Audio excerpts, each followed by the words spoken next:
Never never never forget 覚えとけ忘れるなあれこれそれ大切なのどれいらないもの捨てちゃおういるものだけありゃ幸せなのかもしれないだろうありがとう俺は俺の足で歩く綺麗な靴また汚しまくるシューレース外すエアフォースワンそれかボロいコンパスと重たい革ジャンで気分はAlright, y'all, we got the heroes of the Carter Guild. You know me, it's Falku Black. Got Maldo Coda with me. Also got Big Homie Rod with me.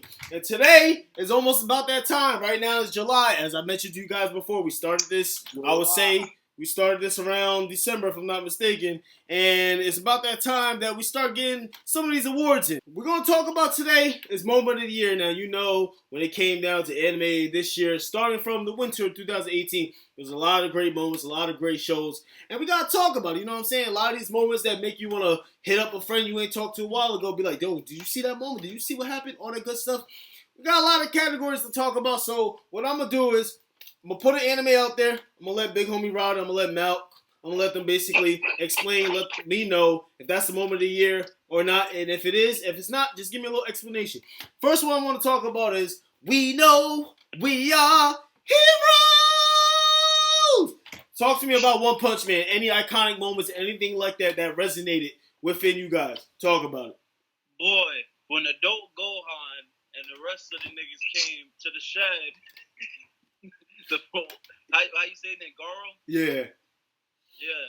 When Garo, we gonna call him Goban for for copyright services, purposes only, right? Goban, yeah, he was the how do you say it? The great value version of Gohan. Yeah. You know, that bootleg version. When Family Dollars. When they came in and they was like, we finna whoop your ass. And he was in the shed looking at the almanac. That boy came out and whooped everybody. So that was my favorite moment because I was like, I don't know how my nigga gonna do it. Yeah, I feel you. And I'm gonna be honest. That was like the first time I was rooting for the bad guys ever. Shit, I feel you. How about you, Mel? Honestly, was rooting for Garo too, man. I was like, you know what? These guys over here jumping him. Like, y'all, if y'all gonna fight him, at least take him one at a time. You know what I mean? They like, nah.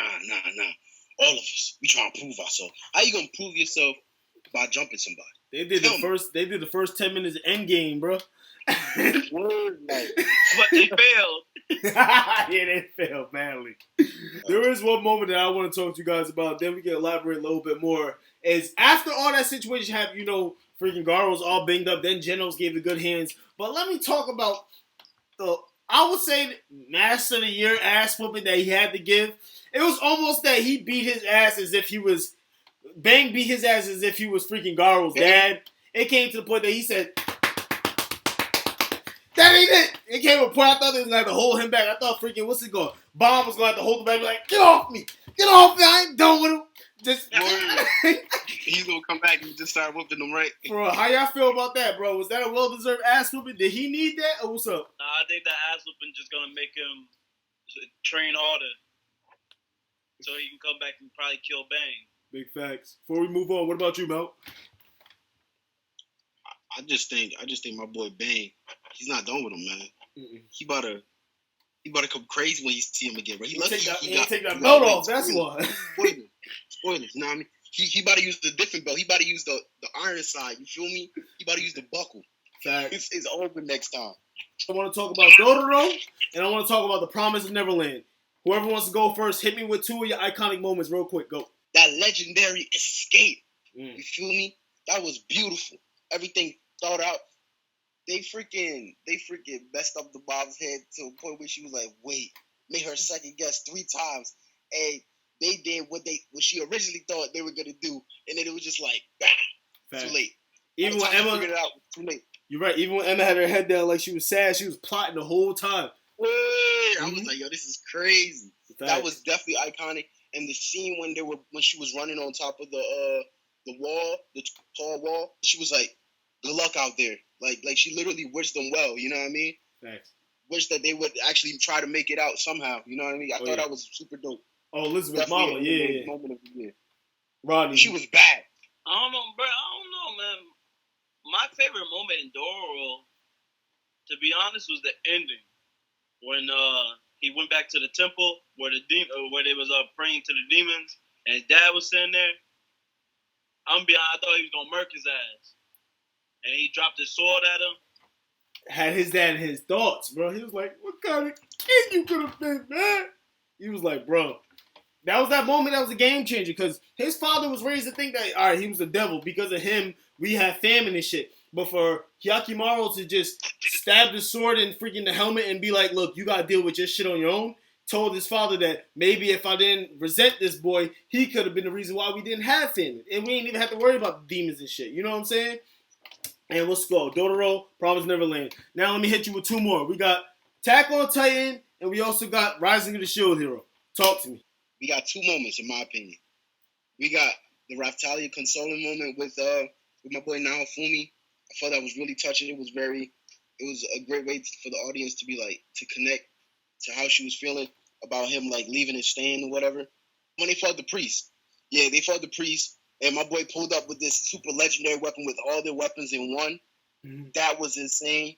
And then what my boy Naofumi did to come out with the win, that was freaking crazy. The freaking blood sacrifice shit, insane. Facts. I thought that was a great moment too. And I'll elaborate a little bit, but just to touch off of what you were talking about, it was really iconic.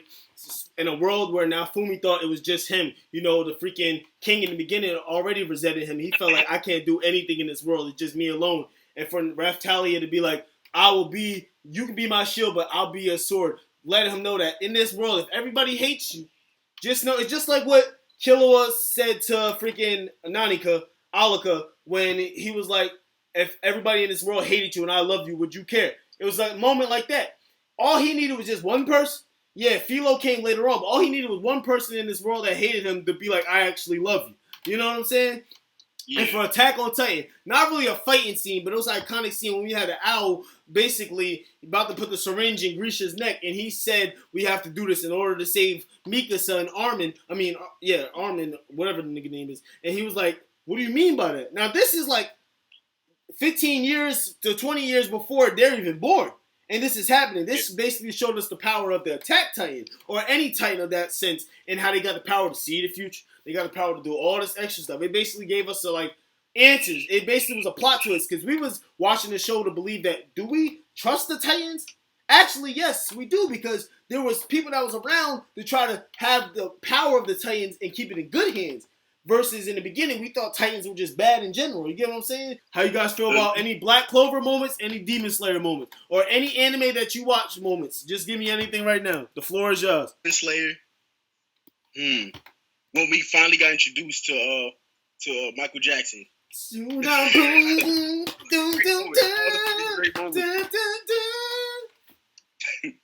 Kibutsi. And like my boy, what he did to those civilians in the alleyway, that was insane. Facts. That was brutal. That was freaking brutal. But one of the crazy things I would say, when they went into the house and the demon with the drums, I thought that was a great moment, because like it was trying to have us sympathize with what that demon was going through. You know what I mean? He had his own demons. You know what I mean? That he felt like he wasn't good enough. He felt like he envied these other powerful demons, you know what I mean? Because he felt like clinging on to power would fulfill him, you know what I mean? Because his dad, when he was a human, was treating him like he was trash. Everything he did, his writing, all that was trash, and even his playing. Gave us a humanity side. And to hear somebody say what you did was great, you know what I mean? I felt like it was a great way for him to basically let go. It's like he was told that thing that he was holding on to and clinging on to, so he can finally just be like, all right, I'm happy.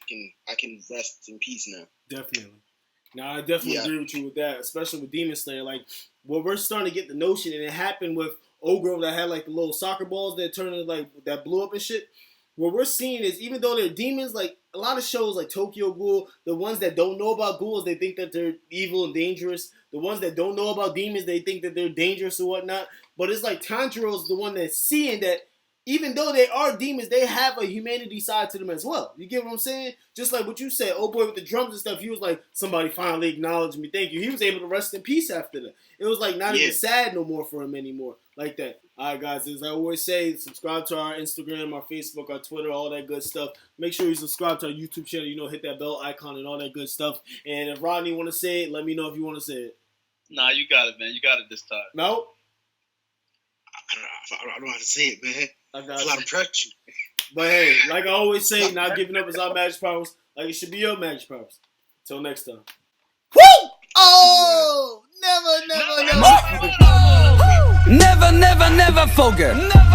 覚えとけ忘れるなあれこれそれ大切なのどれいらないもの捨てちゃおういるものだけありゃ幸せなのかもしれないだろうありがとう